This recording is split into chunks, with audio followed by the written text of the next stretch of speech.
ये real incident प्रशांत के साथ हुआ था। प्रशांत जो कि ब्राह्मण परिवार से हैं और वापी गुजरात के रहने वाले हैं। यह घटना प्रशांत के साथ सूरत गुजरात में हुई थी। प्रशांत ने बताया कि मेरी पहली नौकरी सूरत में लगी थी। प्रशांत नौकरी ज्वाइन करने से पहले सूरत गया और अपने लिए एक सस्ता सा फ्लैट ढूंढने लगा। प्रशांत का बजट कम था, इसलिए उसने शहर से बाहर सस्ता फ्लैट मिला। अब वक्त आया उसकी ज्वाइनिंग से एक रात पहले। रात के 10 बजे प्रशांत अपनी बाइक लेकर सूरत के लिए निकल पड़ा। प्रशांत हेलमेट लगा रखा था, कानों में ईयरफोन और फुल वॉल्यूम में गाने सुनते हुए निकला। उसे क्या पता था कि वही गाने उसकी ज़िंदगी का सबसे बड़ा पछतावा बन जाएंगे। अंधेरी रात थी, सुनसान सड़क और ठंडी हवाएं चल रही थी। तभी अचानक उसकी बाइक का टायर पंचर हो गया। सन्नाटे के बीच खड़ी उसकी बाइक और चारों तरफ अंधेरा। किस्मत से थोड़ी सी दूरी पर पेट्रोल पंप मिल गया।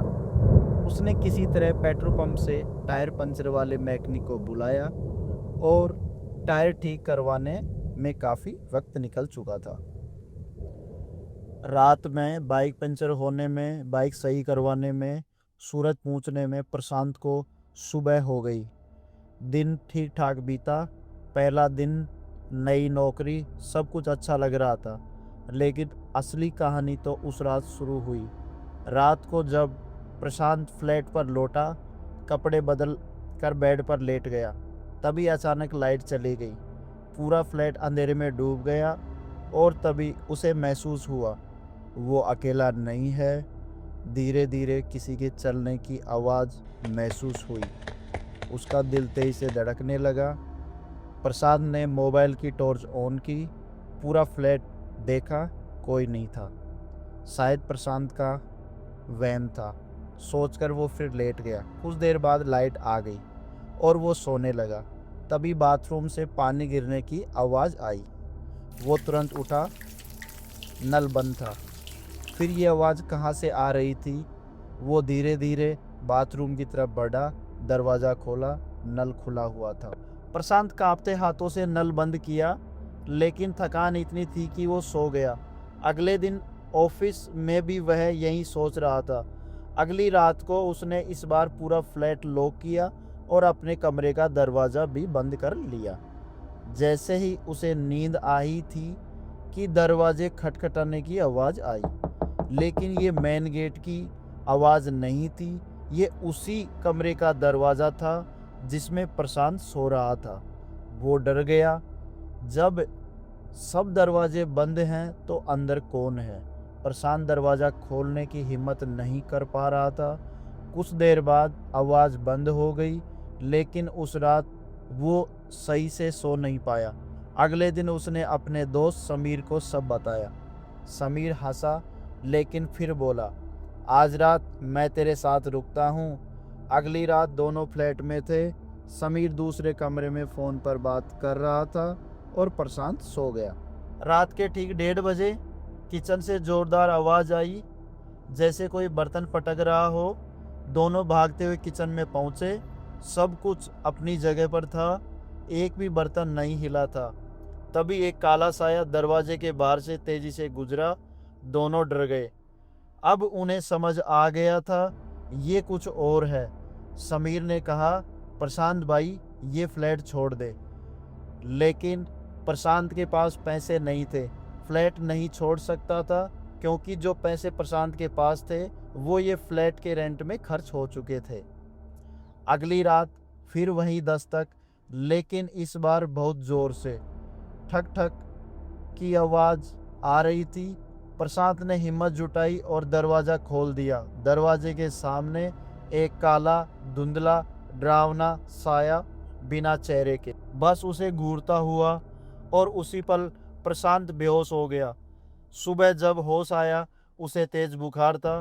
दिन भर आवाज़ें, साया, डर। अब प्रशांत पूरी तरह से डर चुका था। अगली सुबह प्रशांत ने अपने पापा को कॉल किया और ये सारी घटना अपने पापा को बताई। उसके पापा ने उसको बोला, बेटा, पास में किसी मंदिर में जाओ और वहाँ पे किसी बाबा से आप मिलो। लेकिन प्रशांत वहाँ पास में 1-2 मंदिर में घूमता है, उसे कोई भी ऐसा बाबा नहीं मिलता है। फिर वो वापस अपने पापा को फ़ोन करता है और बोलता है, पापा ऐसा कोई यहाँ बाबा मेरे को नहीं मिला। तब प्रशांत के पापा ने उसे फ़ोन किया कि कल मैं तेरे पास आता हूँ। प्रशांत के पापा बोलते हैं कि बेटा आप उस फ्लैट में मत सोना, अपने किसी फ्रेंड के यहाँ चले जाओ।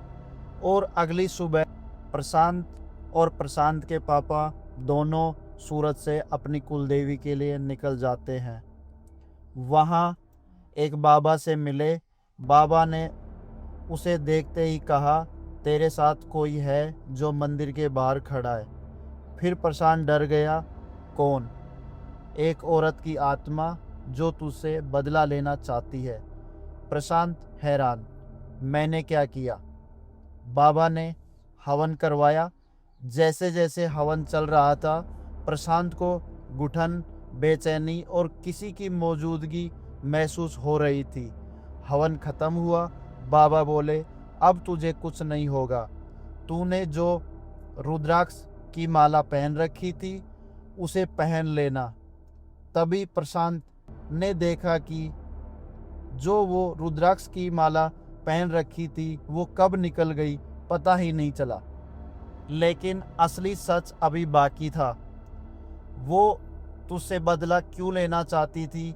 बाबा ने बताया और कहा, जिस रात तू बाइक से आया था उसी रास्ते पर कुछ गुंडे एक लड़की के पीछे पड़े थे। वो तुझसे मदद मांग रही थी, बार बार चिल्ला रही थी, लेकिन तूने ईयरफोन लगाए थे, तूने उसकी आवाज़ नहीं सुनी और उन गुंडों ने उसे मार डाला। ये सुनते ही प्रशांत के दिमाग में वो रात घूम गई, वो सुनसान सड़क, वो अंधेरी रात, वो रास्ता। उसके कानों में बजते गाने। प्रशांत की आंखों से आंसू निकल आए।